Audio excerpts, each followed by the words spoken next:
مالها ولدينها فظفره بذات الدين.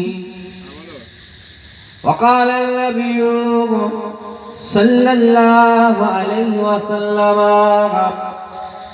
الدنيا سجن المؤمن والجنة للكافرين إلى آخر الحديث أو كما قال عليه الصلاة والسلام. সত্যিও সম্মানিত আমার পূর্বের ওলামা ইকরামগণ, বিশেষ করে আপনাদের এলাকার সুনামধন্য বক্তা আমার বন্ধুবর হযরত মাওলানা আব্দুর রাজ্জাক সাহেব এতক্ষণ পর্যন্ত আলোচনা করলেন, মাশাআল্লাহ। তারও আগে হয়তো আপনাদের গ্রামের ইমাম সাহেবের আলোচনা করেছেন। এই ইমামেরা, গ্রামের আলেমেরা, বক্তা হুজুরেরা, এরাই কিন্তু প্রকৃত বিপদের বন্ধু। যদি বলেন কেন, আমরা 2 ঘন্টার ভাড়াটিয়া হুজুর, ওয়াজ শেষ হয়ে যাবে চলে যাব, কিন্তু আপনি বাড়িতে গিয়ে যদি দেখেন আপনার বাচ্চা, আদরের বাচ্চা, তার পেটে যন্ত্রণা, মাথার যন্ত্রণা, একটু হাওয়া বাতাস লেগেছে, একটু জিন ভূতের আসর করেছে, আপনি তেল পড়া পানি পড়ার জন্য আপনি কি আমার কাছে সেই বালিপুর পর্যন্ত যাবেন, না আপনার গ্রামে কনকপুর দরবার শরীফে যাবেন, রাজ্জাক ভাইয়ের কাছে বা ইমাম সাহেবের কাছে যাবেন?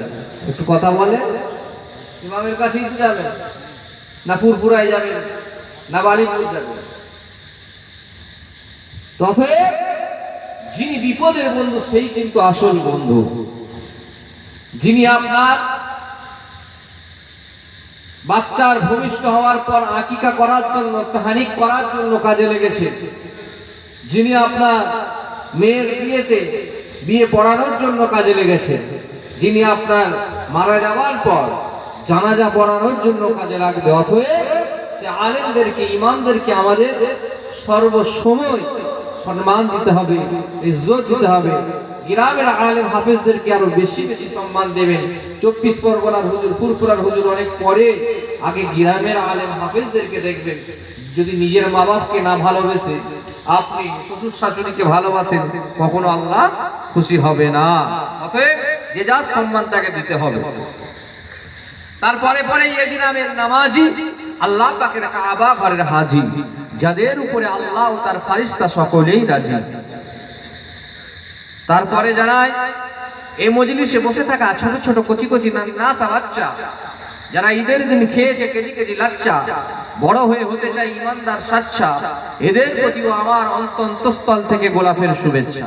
আরো জানাই, দূর থেকে শুনছেন মা আর বোন, গতকালকেও যাদের অন্যান্য কাজে কর্মে, গান না সিরিয়ালের দিকে ছিল মন, সব ফেলে রেখে তারাও আজকে জলসায় দিয়েছে মন। দূর থেকে শুনছেন আমার যদু ভাই, জয়নাল ভাই, মধু ভাই, মইদুল ভাই, পাশে বসে আছেন আমার মাইকলা ভাই। সকলকে জানাই আন্তরিক শুভেচ্ছা, অভিনন্দন। আল্লাহ পাকের রহমত সকল ইমানদার মুমিন মুত্তাকির উপর বর্ষিত হোক। সকলে বলেন না আল্লাহুম্মা আমিন। সর্বপ্রথমে শুকরিয়া আদা করি মহান আল্লাহর, যে আল্লাহ আপনাকে আমাকে দিনে 14 থেকে 16 কেজি করে অক্সিজেন ফ্রিতে দিচ্ছে। নার্সিং হোমে, হাসপাতালে গেলে 1 কেজি অক্সিজেনের দাম কত, মূল্য কত আমরা জানি। যে আল্লাহ প্রতিদিন পূর্ব দিক থেকে সূর্য উদিত করে পশ্চিম দিকে সূর্য অস্তমিত করছে, সে আল্লাহর দরবারে উচ্চ আওয়াজে সমবেত কণ্ঠে বলি আলহামদুলিল্লাহ। পাশাপাশি তার পিয়ারা হাবিব সাইয়্যিদুল আম্বিয়া সাইয়্যিদুল মুরসালিন হুজুরে কুর নূর সাল্লাল্লাহু আলাইহি ওয়াসাল্লামের দরবারে হৃদয়ের আবেগ অনুভূতিকে উজাড় করে সিংহের মতো গর্জন করে অনবিত চিত্রে সুললিত কণ্ঠে সুমধুর ছন্দে বলি সাল্লাল্লাহু আলাইহি ওয়াসাল্লাম। তো ভূমিকা নয়, আলোচনার দিকে, বয়ান বক্তব্যের দিকে এগিয়ে যায়। तो तकरीर करने से पहले मैं एक बात बताना चाहता हूँ, मैं क्या कहूँ, कैसे कहूँ, किससे कहूँ, আমি কি বলবো, কেমন করে বলবো, কাকে বলবো। मैं जो कहूँ, जैसे कहूँ, जिससे कहूँ, যা বলবো, যেমন করে বলবো, যাকেই বলবো, जिसका खिलाफ होगा वो लुट जाएगा।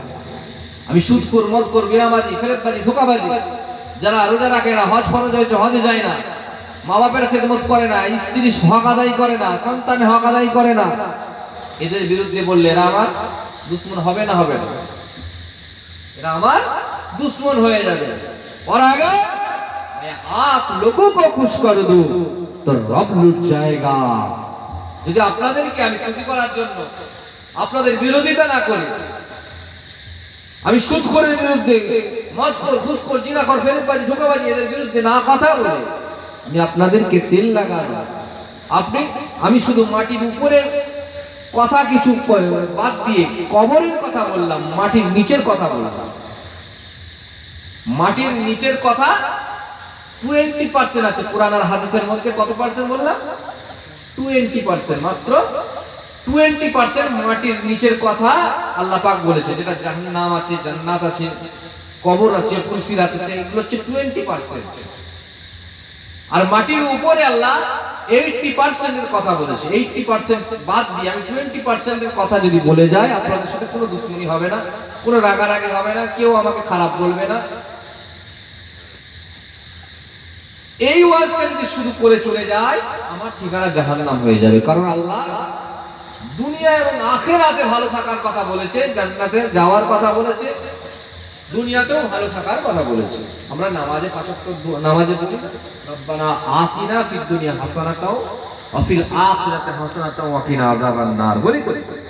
5 ওয়াক্ত নামাজে আমরা বারবার দোয়া করছি, আল্লাহ দুনিয়ায় এবং আখিরাতে আমাদেরকে ভালো রাখো। এই কথা আমরা বারবার আল্লাহকে বলছি। আচ্ছা, আখিরাতে ভালো থাকার জন্য ওই কোরআন হাদিসের 20% যেটা কাজ আছে, আপনি নামাজ, রোজা, হজ, যাকাত করলেন, আপনাকে আল্লাহ আখিরাতে ভালো রাখবে। কিন্তু দুনিয়ায় ভালো থাকতে গেলে কোরআন হাদিসের যে 80% আছে সেইটার প্রতি আপনাকে আমল করতে হবে। তবে আপনি দুনিয়াতেও ভালো থাকতে পারবেন, আখিরাতেও ভালো থাকতে পারবেন। এই বিষয়গুলো আলোচনা করব। তো जो अल्लाह ने फरमाया, जो नबी ने फरमाया, जो कुरान में है, जो हदीस में है, वही बात बताया जाएगा। যেটা কোরআনে আছে, হাদিসে আছে, যেটা নবী বলেছে, যেটা আল্লাহ এবং আল্লাহর রাসূল বলেছে, সে কথাটাই আপনাদের কাছে আলোচনা করব। আপনারা শুনতে রাজি আছেন তো? আপনাদের বিরুদ্ধে গেলেও শুনবেন তো? একটু তাকবীর দেন তো, নারে তাকবীর, আল্লাহু আকবার, নারে তাকবীর, আল্লাহু আকবার। অনকপুর গ্রামের বাৎসরিক ইসালের শাহ জিন্দাবাদ, নারে তাকবীর, আল্লাহু আকবার। তো আসে আলোচনা শুরু করার আগে আমি একটু মাহফিলটাকে সাজিয়ে নিই। পরিবেশ পরিস্থিতির উপর বক্তার বক্তব্য ফুটস্ফুট হয়। এই সামনের জায়গাগুলো ফাঁকা আছে, বহু মানুষ আসছে, আস্তে আস্তে সামনেটাই চলে আসে। দেখেন আল্লাহ রাসূল বলছে 3টে জায়গা ফাঁকা রাখতে নেই। আগে হাদিসটা শুনে নেন, তারপর আমল করবেন। 3টে জায়গা ফাঁকা রাখতে নেই। 1 নম্বর, মসজিদে নামাজে জামাতের কাতারে ফাঁকা রাখবেন। ইবলিস শয়তান এসে দখল করে নেবে, আপনাকে কুমন্ত্রণা, কুযন্ত্রণা দেবে। নাম্বার 2, স্বামী আর স্ত্রীর মাঝখানে ফাঁকা রাখতে নেই। ইবলিস শয়তান এসে কুযন্ত্রণা, কুমন্ত্রণা দেবে। নাম্বার 3, যে জায়গায় আল্লাহ এবং আল্লাহর রাসূলের আলোচনা হয়, ওই জায়গাগুলো, সামনের দিকগুলো ফাঁকা রাখতে নেই। আগে সামনের দিকটা পূরণ করতে হয়। তো চলে আসে, হাদিস শুনে নিয়েছেন, সঙ্গে সঙ্গে আমল করেন, একটা সওয়াব হয়ে যাবে। একটু দরুদ শরীফ পড়তে পড়তে সামনে চলে আসেন। বাবাজি, অনুরোধ করছি, আমি অর্ডার করার ক্ষমতা আমার নেই, আমি আপনাদের ভাই হিসেবে বলছি, এগিয়ে কি আসেন, আপনাদের সন্তান হিসেবে বলছি, মাহফিলটা সাজিয়ে নেন। দরুদ শরীফ পড়তে পড়তে আসেন। আল্লাহুম্মা সাল্লি আলা সাইয়্যিদিনা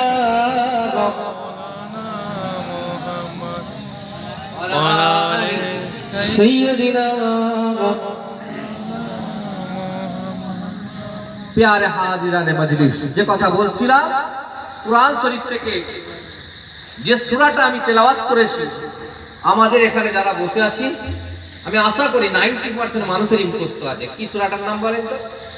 সূরা ফাতিহা। এই সূরা ফাতিহার আজকে আলোচনা হবে। আপনারা প্রতিদিন নামাজে ইমাম সাহেবের পিছনে এই সূরাটা শুনছেন। এই সূরার মধ্যে কি আছে যদি আপনারা জেনে যান, আপনাদের নামাজে আরো মনে এসে যাবে। এই সূরাটা এত মর্যাদাপূর্ণ সূরা, এত গুরুত্বপূর্ণ সূরা, তাফসীর কারকেরা বলছে গোটা কোরআন শরীফে 114টা সূরার মধ্যে 6666টা আয়াতের মধ্যে যা আছে, এই ছোট্ট 7টা লাইনের 7টা আয়াতের সূরাতে আল্লাহ সব বলে দিয়েছে। জোরে বলেন সুবহানাল্লাহ। তো গোটা কোরআনের আলোচনায় আজকে শুনে নেব। তো আল্লাহ পাক আমাদেরকে যেন শোনার এবং আমল করার তৌফিক দান করেন, বলেন আল্লাহুম্মা আমিন। এই সূরা ফাতিহা আমরা নাম জানি, কিন্তু সূরা ফাতিহার আরো একটা নাম আছে। সে নামটার নাম হচ্ছে সূরাতুস সিফাত। সমস্ত রোগের উপকার এই সূরাটার মধ্যে আছে। হুজুরদের কাছে গেলে ফুক দেয় না, এই সূরাটা পড়েই তো ফুক দেয়। এই সূরাটা আরো একটা নাম আছে, উম্মুল কোরআন, কোরআনের মা। কোরআনের মা এই সূরা এইভাবে 22টা, কোন কোন কিতাবে এসেছে 40টা পর্যন্ত নাম আছে। আমরা সব নাম ছেড়ে দিয়ে উম্মুল কোরআন, কোরআনের মা হিসেবে একটা নাম ধরে নিয়ে এগিয়ে যাই। ভাই আমার দোস্ত, আল্লাহ পাক পবিত্র কোরআন শরীফে প্রথমে সূরা ফাতিহাটাকে সাজানোর জন্য যে সহযোগিতা করলেন, সাহাবায়ে কেরামেরা কোরআনটাকে যখন সাজালেন, গুচ্ছিত করলেন, সূরা ফাতিহাটাকে প্রথমে রাখলেন। কারণ এই সূরা ফাতিহাটা হচ্ছে ভূমিকা এবং উম্মুল কোরআন, গোটা কোরআন শরীফে যা আছে এই সূরা ফাতিহার মধ্যে আল্লাহ তাই দিয়েছে। বলেন সুবহানাল্লাহ। আল্লাহ পাক প্রথম নম্বর আয়াতে কি বলছেন? আলহামদুলিল্লাহি রাব্বিল আলামিন। বাংলা মানে হচ্ছে সমস্ত প্রশংসা মহান রব্বুল আলামিনের। জোরে বলেন না সুবহানাল্লাহ। এ মুসলমানের ছেলেরা, নওজওয়ানেরা, এ কনকপুরের যুবক বন্ধুরা, শুনে দিন জেনে দিন, আমার আল্লাহ পাক তিনি গোটা পৃথিবী তৈরি করে বান্দাদেরকে জানিয়ে দিলেন, এ আমার বান্দারা যা কিছু দেখছো সবই আমার নিয়ামত, তাই সব প্রশংসা আমার করতে হবে।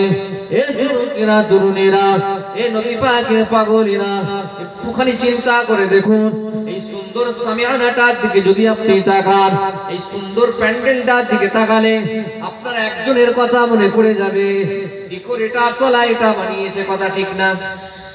এ যুবকেরা, তরুণেরা, এই মাইক্রোফোনটার দিকে তাকালে আপনার মাইকওয়ালার কথা মনে পড়ে যাবে। এ যুবকেরা, আপনার সপ্তম আশ্চর্যতম জিনিস, আপনার তাজমহলের দিকে তাকালে বাদশাহ শাহজাহানের কথা মনে পড়ে যাবে। হাওড়া ব্রিজের দিকে তাকালে ইংরেজদের কথা মনে পড়ে যাবে। এ যুবকেরা, তরুণেরা, বড় বড় দুতলা তিনতলা বাড়িগুলো, পাকা পাকা বাড়িগুলোর দিকে তাকালে রাজমিস্ত্রির কথা মনে পড়ে যায়। এ নওজওয়ানেরা, তরুণেরা, একটুখানি চিন্তা করে দেখুন, গোটা পৃথিবীটার দিকে একবার তাকিয়ে দেখুন, সুন্দর সূর্যটার দিকে তাকিয়ে দেখুন, আকাশের চাঁদের দিকে তাকিয়ে দেখুন, তারাগুলোর দিকে তাকিয়ে দেখুন, এই আসমান জমিন পাহাড় পর্বত নক্ষত্রগুলোর দিকে তাকিয়ে দেখুন। এ যুবকেরা, একবার কি আমার আল্লাহর কথা আপনার মনে পড়ে না? কে বানালো এত সুন্দর পৃথিবী, এত সুন্দর দুনিয়াটা কে বানালো? এ নওজওয়ানেরা, এ নবী পাকের পাগলেরা, এ কনকপুরের যুবক বন্ধুরা, শুনে রেখে দেন, আমার আল্লাহ তাই তো সূরা রহমানে বারবার বলেছে, ফাবিআইয়ি আলাই রাব্বিকুমা তুকাজ্জিবান। বান্দা, তোরা আমার কোন কোন নিয়ামতগুলোকে অস্বীকার করবি? যা দেখবি উত্তর দিকে যাতে সব আমি আল্লাহ আমারই নিয়ামত। উত্তর দক্ষিণ পূর্ব পশ্চিম আসমান জমিন যা আছে সব আমি আল্লাহ আমারই নিয়ামত। এ নওজওয়ানেরা, তরুণেরা, আমার আল্লাহ পাক মানুষকে বানালে মাটি দিয়ে, মানুষকে বানিয়ে এই মাটি থেকে আল্লাহ মানুষের খাদ্যগুলো উৎপন্ন করে দিয়েছে। জোরে বলেন। মানুষ এই মাটি থেকে তৈরি হয়েছে, আর আল্লাহ পাক মানুষের ভরণ পোষণের জন্য যা প্রয়োজন মাটি থেকেই তুললেন। আপনি যেটা খাচ্ছেন, ভাত, মুড়ি, গম, আটা, এইভাবে যা কিছু আপনি খাওয়া দাওয়া করেন, প্রতিদিনের খাদ্যগুলো চিন্তা করে দেখুন, আল্লাহ পাক মাটি থেকে উৎপন্ন করেছেন। এই যে বস্ত্রটা আপনি পরে আছেন, আপনি ভাবছেন আপনি তো রেমন্ডসের জামা পরে আছেন, আপনি ভাবছেন আপনি দামি দামি ব্র্যান্ডের জামা কাপড় পরে আছেন, একটুখানি চিন্তা করে দেখুন ওই জামাটা কোথা থেকে এলো? আল্লাহ পাক রেশম বানালেন, জমিনকে বললেন এখন একটা সুতো বানিয়ে দাও, পাট বানালেন, পাট থেকে সুতো হলো, রেশম থেকে সুতো তৈরি হয়ে গেল, সেখান থেকে আল্লাহ পাক মানুষের জন্য জামা কাপড় বানিয়ে দিলেন।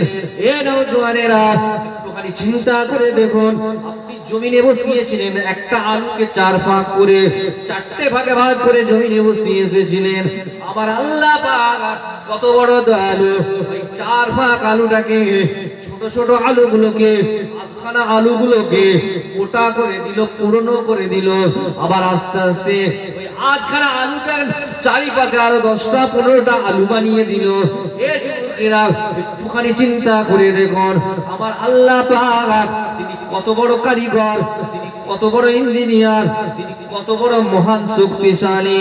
এই যুবকেরা আপনি শুধু মাটি চাপা দিয়ে এসেছিলেন, এখানে আপনার দায়িত্ব শেষ হয়ে গিয়েছিল। লোকে বলেছে মাঝে মাঝে নিড়াতে হবে, মাঝে মাঝে পানি দিতে হবে, মাঝে মাঝে সার দিতে হবে, কিন্তু মাটির নিচেতে আপনার ওই আলুগুলোকে কে এতগুলো আলুতে পরিণত করলো? আপনি এক বস্তা আলু এই জমিটাতে বপন করে এসেছিলেন, কিন্তু 2 মাস 2.5 মাস পর কে এমন এলো যে এক বস্তা আলুটাকে 20 বস্তা 30 বস্তা আলুতে পরিণত করে দিল? এই যুবকেরা, তরুণীরা একটুখানি চিন্তা করে দেখুন, আপনি জমিনায় বপন করেছিলেন ধান, 1 বস্তা ধান বপন করেছিলেন, আল্লাহ পাক 20 বস্তা ধান দিয়ে দিয়েছে। আপনি 1 বস্তা বাদাম বপন করেছিলেন, আল্লাহ পাক 20 বস্তা বাদাম দিয়ে দিয়েছে। এ নওজোয়ানেরা, তরুণেরা, আমার আল্লাহ কত বড় দয়ালু, একটুখানি চিন্তা করে দেখেন। এই যুবকেরা, তরুণেরা, আল্লাহ পাক মানুষকে তৈরি করে তিনি তার দায়িত্ব শেষ করে দিলেন না। আল্লাহ পাক মানুষের জন্য খাবার বানালেন, মাছ বানালেন, মাছের স্বাদ একরকম, গোশত বানালেন, গোশতের স্বাদ একরকম। আল্লাহ পাক ফল পাকাড়ি বানালেন, তার স্বাদ একরকম। আল্লাহ পাক সবজি বানালেন, তার স্বাদ একরকম। একটুখানি চিন্তা করে দেখুন, আমার আল্লাহ পাক যত রকম গোশত, আল্লাহ পাক উটের গোশতের স্বাদ একরকম বানালেন, আল্লাহ পাক ছাগলের গোশতের স্বাদ একরকম বানালেন, আল্লাহ পাক আল্লাহ তাআলা মুরগির গোশতের স্বাদ একরকম বানালেন, আল্লাহ পাক গরুর গোশতের স্বাদ একরকম বানালেন। আমার আল্লাহ চাইলে পারতেন যত রকম গোশত আছে সমস্ত গোশতের স্বাদ একই রকমের হবে, কিন্তু না না না, আমার আল্লাহ পাক জানেন বান্দাকে খেতে ভালো লাগবে না, বান্দা বিভিন্ন রকম খাবার খেয়ে দুনিয়ায় আনন্দ উপভোগ করবে। বান্দার জন্য আল্লাহ পাক বিভিন্ন রকম মাংস, বিভিন্ন রকমের গোশত আলাদা আলাদা স্বাদে পরিণত করে দিয়েছে। জোরে বলেন সুবহান। আমার আল্লাহ পাক যত রকম মাছ বানিয়েছেন, রুই মাছের স্বাদ আলাদা, আল্লাহ পাক মাগুর মাছের স্বাদ আলাদা বানিয়েছে, কাতলা মাছের স্বাদ আলাদা বানিয়েছে, ট্যাংরা মাছের স্বাদ আলাদা বানিয়েছে, চিংড়ি মাছের স্বাদ আলাদা বানিয়েছে, ফল বানিয়েছে, আপেলের স্বাদ আলাদা, আঙ্গুরের স্বাদ আলাদা, নাশপাতির স্বাদ আলাদা। এইভাবে যত রকমের খাবার আল্লাহ দুনিয়ায় বানিয়েছে বান্দাকে খুশি করার জন্য, বান্দাকে মনোরঞ্জন দেওয়ার জন্য, বান্দাকে আনন্দ দেওয়ার জন্য। বান্দা 60 বছর 70 বছর যেন দুনিয়ার মধ্যে আরামের সঙ্গে বেঁচে থাকে, তার জন্য আমার আল্লাহ পাক বান্দাকে এত নিয়ামত দিয়েছে, এত নিয়ামত দিয়েছে। আমার আল্লাহ শুধু বলছে, বান্দারে তোরা আমার নিয়ামত গুলোকে ভোগ করে নে, আমি তোদেরকে নিয়ামত দিই, এত নিয়ামত দিয়েছি, শুধু আমার জন্য একটুখানি তসবিহ পড়বি, একটুখানি বলবি আলহামদুলিল্লাহ, আমি আল্লাহ